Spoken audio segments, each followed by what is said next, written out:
Beritakanlah firman, siap sedialah baik atau tidak baik waktunya. Shalom, puji Tuhan, oleh berkat dan kemurahan Tuhan saja kita bisa ada sebagaimana kita ada.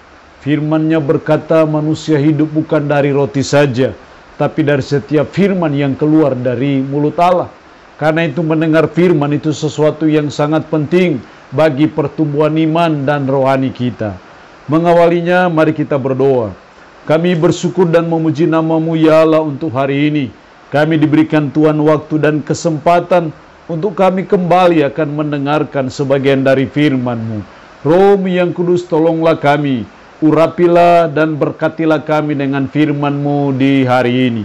Dalam nama Tuhan kami Yesus Kristus kami berdoa. Amin. Nats firman Allah yang menjadi renungan kita bersama di hari ini saya ambil dari Mazmur 78 ayat 1 sampai dengan ayatnya yang ke-7. Secara khusus saya akan baca ayatnya yang keempat. Firman-Nya berkata demikian.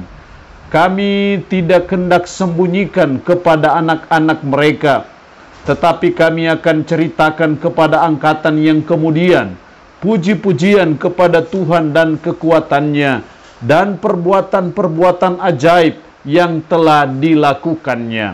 Demikian firman-Nya hari ini, yang intinya mengajar dan menasihati kita menceritakan perbuatan ajaib Allah.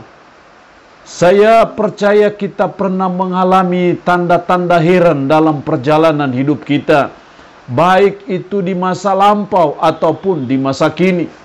Saya percaya kita pernah mengalami perbuatan ajaib Tuhan, pernah mengalami pertolongan Tuhan, pernah mengalami campur tangan Tuhan, pernah mengalami doa yang dijawab oleh Tuhan secara mujizat ataupun dalam bentuk apapun.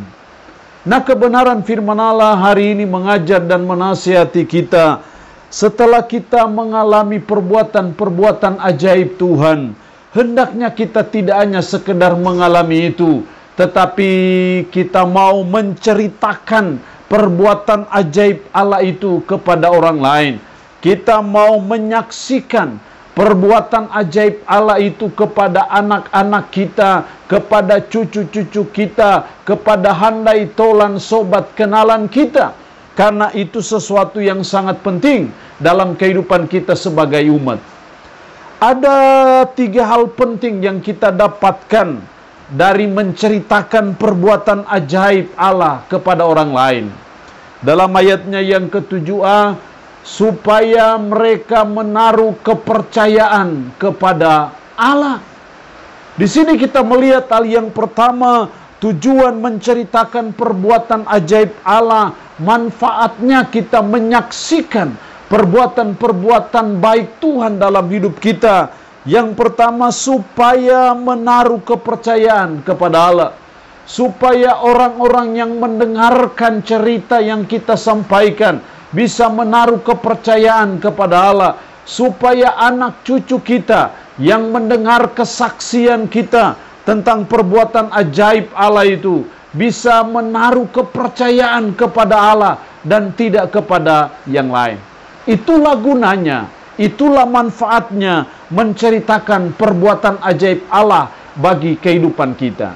Jadi jangan segan-segan, jangan sungkan-sungkan menceritakan perbuatan-perbuatan ajaib Tuhan dalam kehidupan kita, supaya mereka yang mendengarkannya, mereka menaruh kepercayaan kepada Allah. Yang kedua, masih dalam ayat 7, dan tidak melupakan perbuatan-perbuatan Allah. Hal yang kedua, tujuan kita menceritakan perbuatan ajaib Allah kepada orang lain, kepada anak cucu kita. Yang kedua adalah supaya mereka tidak melupakan perbuatan-perbuatan Allah. Supaya anak kita tidak melupakan. Apa untungnya kalau mereka terus mengingat perbuatan-perbuatan Allah itu bagi mereka? Itu pasti akan mempertegal iman mereka, memperkokoh iman mereka kepada Allah. Sehingga mereka akan berkata, orang tua saya saja pernah mengalami perbuatan ajaib Tuhan, pasti saya juga bisa mengalami itu. Jadi itulah pentingnya kita menceritakan perbuatan ajaib Allah, menyaksikan perbuatan-perbuatan baik Allah bagi saudara dan saya, supaya umat Tuhan, supaya anak cucu kita tidak melupakan perbuatan-perbuatan Allah. Kita harus terus mengingat-ingat itu. Karena dengan mengingat perbuatan-perbuatan ajaib Allah dalam hidup kita, itu akan memperteguh dan memperkokoh iman kita. Sehingga iman kita kepada Allah di dalam Yesus Kristus tetap teguh, tetap kokoh, dan tidak akan pernah tergoyahkan oleh apapun dan oleh siapapun. Yang ketiga, dalam ayat 7 bagian terakhir, tetapi memegang perintah-perintahnya.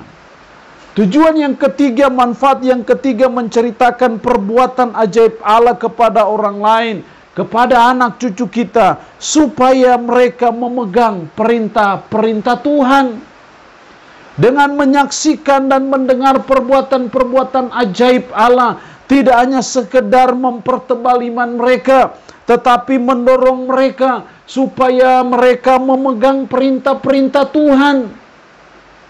Karena dengan memegang perintah-perintah Tuhan, niscaya perbuatan-perbuatan ajaib yang pernah dialami oleh orang tua mereka, mereka pun bisa mempercayainya untuk mereka alami dalam kehidupan mereka. Sehingga itu mendorong mereka untuk memegang perintah-perintah Tuhan.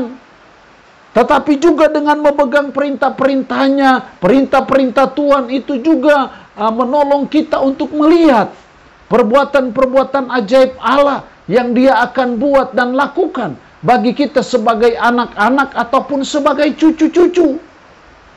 Jadi itu tujuan kita, manfaat kita menceritakan perbuatan ajaib Allah, supaya anak cucu kita memegang perintah-perintah Tuhan. Dan saya percaya ketika anak cucu kita memegang perintah-perintah Tuhan, berarti mereka mau melakukannya, mau menjalani hidup sesuai dengan perintah-perintah Tuhan, maka disitulah mereka akan melihat kembali perbuatan-perbuatan ajaib Allah yang Allah akan buat dalam kehidupan mereka. Allah yang punya firman ini memberkati kita dengan firman-Nya di hari ini. Amin. Mari kita berdoa. Puji syukur untuk firman-Mu hari ini yang mengajar dan menasihati kami, menceritakan perbuatan ajaib Allah. Tuhan, tolong kami supaya kami tak segan-segan untuk menceritakan perbuatan-perbuatan-Mu yang ajaib dalam kehidupan kami, baik masa lalu maupun masa kini, supaya mereka menaruh kepercayaan kepada Allah, supaya mereka tidak melupakan perbuatan-perbuatan Allah, supaya mereka memegang perintah-perintah Tuhan. Roh-Mu yang kudus, tanamkan dan meteraikan firman dalam hati dan pikiran kami, dan sanggupkan kami supaya kami bisa memberlakukan firman ini dalam hidup kami sehari-hari. Hamba mohon berkat-Mu bagi umat-Mu yang mendengarkan renungan harian di hari ini. Diberkatilah mereka ya Allah, dengan berkat-berkat jasmani, berkat rohani, berkat umur panjang, berkat kekuatan dan kesehatan. Hamba berdoa yang sakit dalam nama Yesus, Tuhan jamah, Tuhan sembuhkan dari sakit penyakit yang diderita. Terpuji-pujilah nama-Mu ya Allah. Dalam nama Tuhan Yesus Kristus kami berdoa. Amin. Shalom. Tuhan Yesus memberkati kita semua.